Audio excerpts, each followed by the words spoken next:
Alors, c'est pour poser question. Ok, on t'écoute, ma chérie. Oui. Téléphone la même. Coach, je suis une femme mariée coutumièrement. Oui.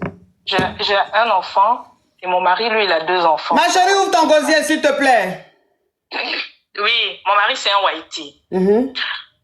Donc, on est mariés coutumièrement, on n'est pas mariés légalement, mais il a 2 enfants avec son précédent mariage.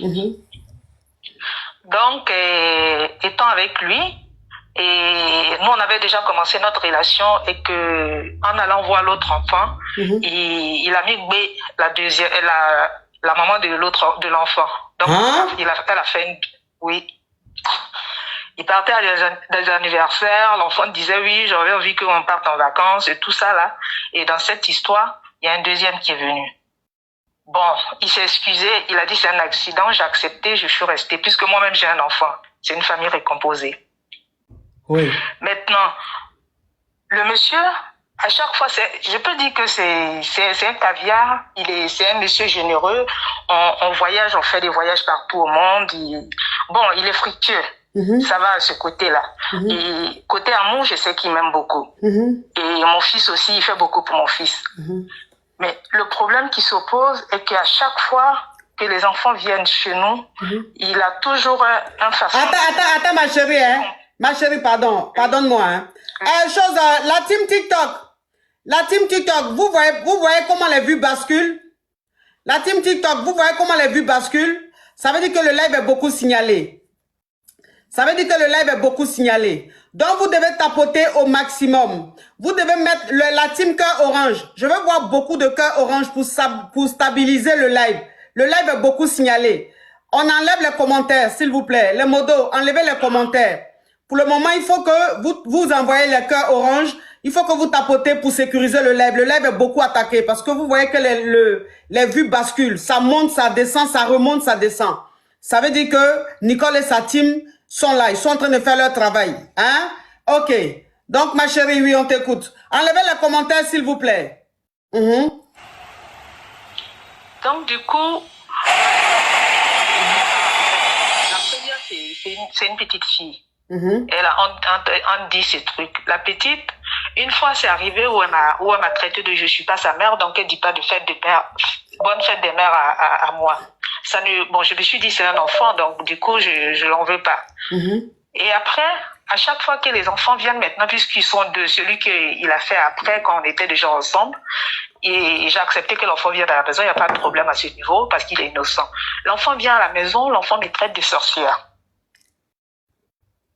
Et j'ai dit à son père, c'est pas bien qu'un enfant traite de sorcière. Je lui ai rien fait, c'est moi je lui tords. Je le cuis. Ma chérie, s'il te plaît, ouvre ton gosier.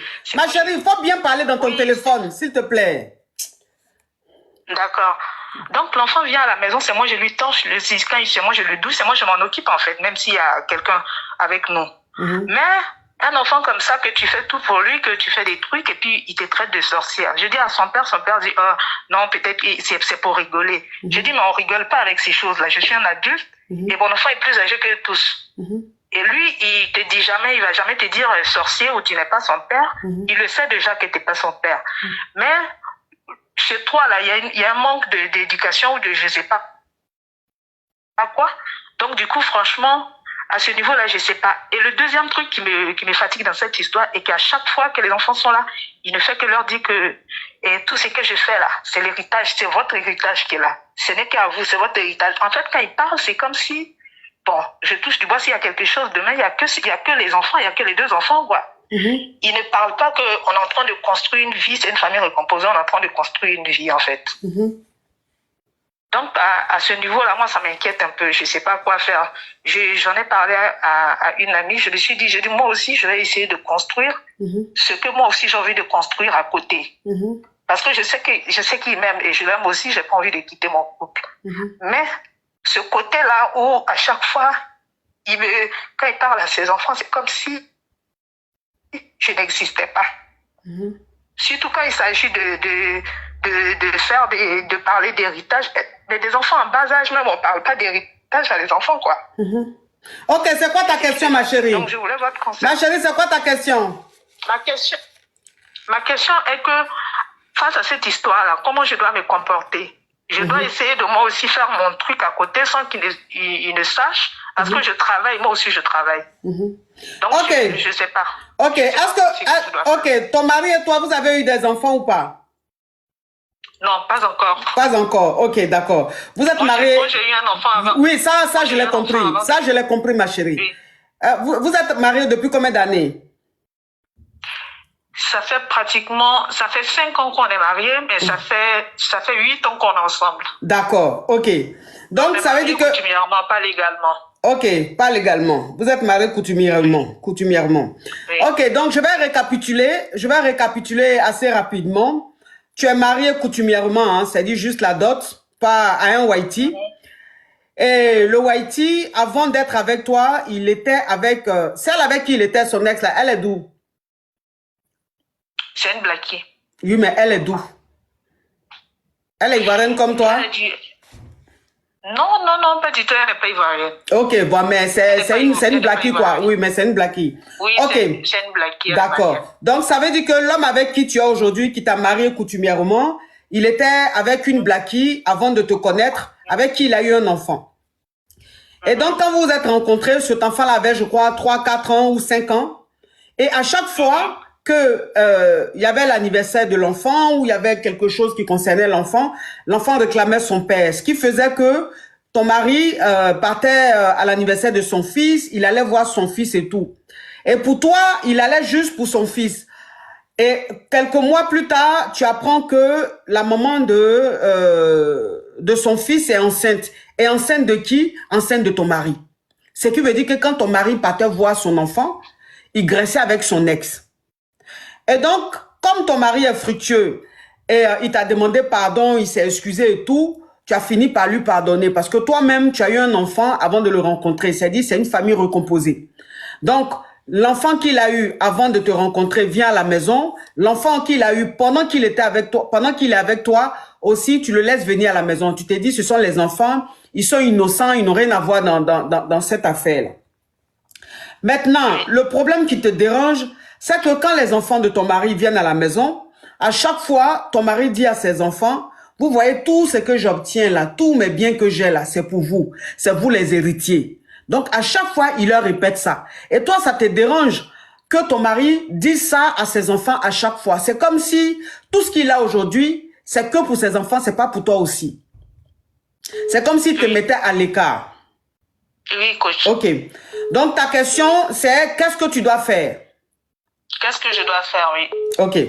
Alors, qu'est-ce que tu dois faire? Comme tu dis que ton mari est fructueux et que c'est quelqu'un qui est très généreux avec toi, que vous voyagez beaucoup, à ce niveau-là, tu ne manques de rien. Ce que tu vas faire, c'est que l'argent que tu vas demander à ton mari, c'est que tu vas lui demander de te faire.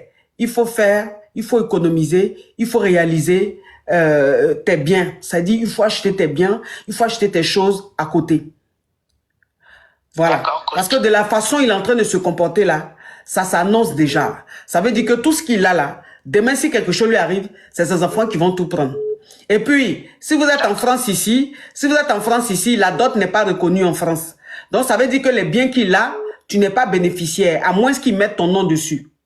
Mais si c'est parce que vous êtes marié, tu ne bénéficies de rien. Parce que devant la loi, tu es juste sa concubine, tu n'es pas son épouse. D'accord. Voilà. Donc, c'est à toi d'être stratège. C'est à toi d'économiser au maximum. C'est à toi de demander beaucoup. C'est à toi de lui demander de réaliser pour toi. Et quand il réalise pour toi, il faut que ce soit en ton nom. Ton seul nom, pas en vous de votre nom. Parce que c'est quelqu'un avec qui tu n'as pas d'enfant et qui a déjà eu 2 enfants. Et j'ai comme l'impression que son ex est encore dans sa vie. Non, non, coach. Elle est avec quelqu'un. Étant déjà enceinte de l'autre enfant, elle s'est mise avec quelqu'un. Et là même, elle a un autre enfant de cette personne. Ok. Bon, dans tous les cas, elle a un impact sur le monsieur. Et donc, comme aussi ils ont 2 enfants, donc elle a une longueur d'avance sur toi. D'accord. Donc, il faut économiser, il faut faire tes réalisations à part. D'accord, coach. Oui. Merci beaucoup, vous êtes gentil, vous êtes magnifique. Merci, ma chère.